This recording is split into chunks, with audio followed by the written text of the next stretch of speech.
Nah, kapal ini menyelam ke kedalaman 3.800 sampai 4.000 meter, tepatnya di bangkai Titanic berada. Budget yang dikeluarkan untuk satu orang aja itu mencapai 250 US dollar atau sekitar 3,7 miliar rupiah untuk paket wisata selama 8 hari. Diketahui, ternyata kapal Titan ini bisa dibilang belum layak untuk disebut kapal selam.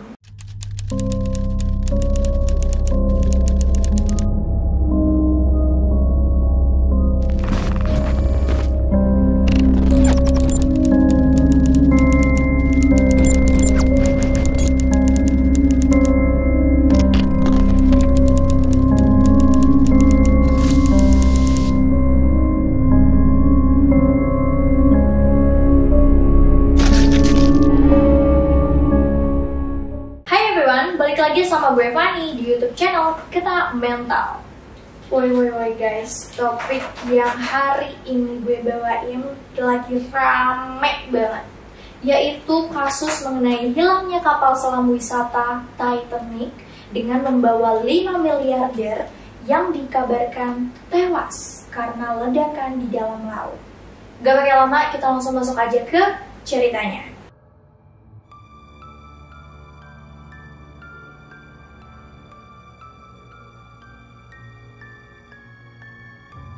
Jujur gak expect banget gue bakal bahas hal-hal yang berhubungan sama Titanic lagi, karena bisa dibilang gue cukup menghindari hal-hal yang bersangkut paut sama kapal Titanic.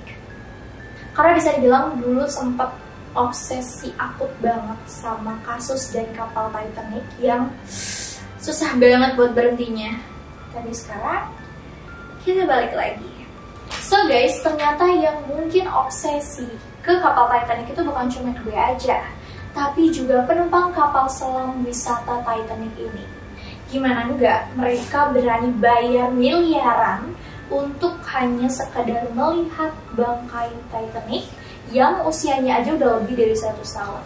Kalau di tahun ini, tahun 2023, itu usianya udah 111 tahun. Tapi buat yang punya obsesi kayak gue gini nih, it's my dream mas. Jadi guys, kapal selam ini bernama Titan, milik perusahaan wisata Ocean Gate Expedition yang berdiri dari tahun 2009. Perusahaan ini punya program ekspedisi yang emang bertujuan ngeliat kayak reruntuhan kapal, untuk eksplor laut juga, terus juga ya untuk survei lokasi, membantu produksi film, ataupun membantu juga untuk penelitian ilmiah. Nah, kapal ini menyelam ke kedalaman 3.800 sampai 4.000 meter, tepatnya di bangkai Titanic berada. Budget yang dikeluarkan untuk satu orang aja itu mencapai 250 US dollar atau sekitar 3,7 miliar rupiah untuk paket wisata selama 8 hari. Awalnya, kapal wisata ini tuh berangkat dari hari Jumat tanggal 16 Juni tahun 2023, yaitu sekitar sejauh 400 mil laut dari St. John's, Newfoundland. Nah, kapal selam ini itu dibawa sama kapal induk yang bernama Polar Prince, yang nantinya kapal selam ini tuh baru diturunin ketika udah sampai di titik koordinat tenggelamnya kapal Titanic. Para penumpang kapal Titan ini bisa dibilang disegel ya, karena mereka ini nggak bisa keluar, alias mereka tuh dikunciin dari luar. Karena kapal ini hanya bisa dibuka satu arah, yaitu dari sisi luar. Di hari Minggu tanggal 18 Juni, mulai deh tuh mereka menyelam sekitar jam 9 pagi waktu setempat. Udah tuh akhirnya mereka nyelam sekitar sejam 45 menit, tiba-tiba jam 11.47, mereka hilang kontak dengan staf Ocean Gate yang ada di kapal Polar Prince. Karena stafnya kan pada nungguin tuh di permukaan. Sampai jam 18:10 yang harusnya kapal ini dijadwalkan udah naik nih ke permukaan, tapi masih belum ada kabar dari jam 11 tadi. Sekitar jam 18.35 masuk deh tuh laporan ke pihak berwenang untuk langsung dilakukan pencarian. Banyak tim yang terlibat di pencarian ini, bahkan sampai melibatkan alat-alat yang sebelumnya itu dipakai untuk memindai kapal Titanic. Di hari Senin tanggal 19 Juni, Ocean Gate menyatakan secara resmi bahwa kapal selam tidak terdeteksi atau hilang kontak. Penjaga pantai Amerika Serikat langsung mengarahkan pesawat C-130 untuk ngecek nih di bagian permukaan laut. Keesokan harinya, di hari Selasa tanggal 20 Juni, tim penyelamat ini masih kejar-kejaran waktu karena kapal selam ini cuma punya cadangan oksigen sampai maksimal 4 hari aja. Atau kalau dihitung itu sekitar sampai hari Kamis malam. Mereka pun masih terus nyari sampai 48 jam non-stop dan menelusuri lautan seluas 10.000 mil. Harapan pun mulai muncul nih ketika sempat ada sonar yang menangkap suara dentuman setiap 30 menit. Jadi emang sengaja ada alat khusus yang diturunkan untuk mendeteksi suara bawah laut. Tapi akhirnya tetap nggak nemu nih tanda-tanda munculnya kapal selam ini. 4 hari pun berlalu dari dinyatakan hilangnya kapal selam Titan. Cabang militer di sana sampai menurunkan para ahli dan Fly Away Deep Ocean Salvage System, yaitu sistem yang biasa dipakai untuk mengangkat ataupun memulihkan benda-benda di bawah laut. Contohnya ya kayak kapal selam yang hilang kayak gini. Untuk korban-korbannya sendiri, itu terdiri dari orang-orang penting yang tentunya Hawkeye dan miliarder. Yang pertama yaitu ada CEO dari Ocean Gate-nya sendiri, yaitu Stockton Rush.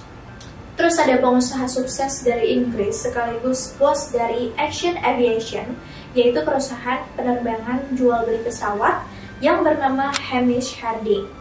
Terus ada miliarder dari Pakistan, yaitu Shahzada Dawood dengan anaknya yang masih remaja bernama Sulaiman Dawood.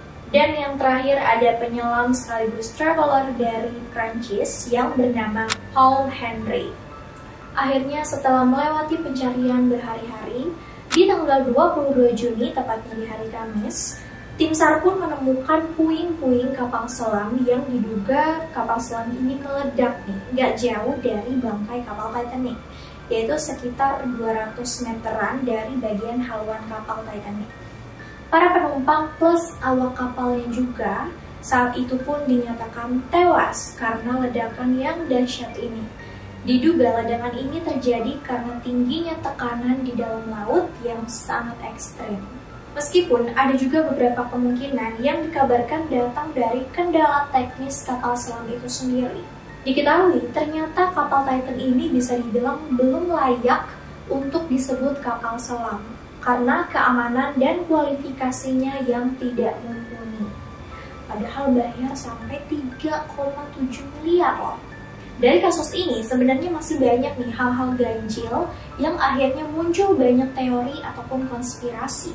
Kalau kalian mau aku bahas teori-teorinya, boleh banget komen di bawah untuk aku buatkan video terpisah. Wah, siapa sangka ya, kapal Titan akhirnya menjadi teman bersemayam dari kapal Titanic. Oke guys, gimana menurut kalian mengenai teori yang kemungkinan muncul mengenai kasus tenggelamnya dan hilangnya kapal selam Titan ini? Boleh langsung komen di bawah, dan thank you banget buat kalian yang udah nonton sampai selesai. Jangan lupa untuk klik like dan juga subscribe. Nyalain juga lonceng notifikasinya supaya kalian gak ketinggalan video-video baru dari kita. Thank you banget dan see you in another video. Bye-bye.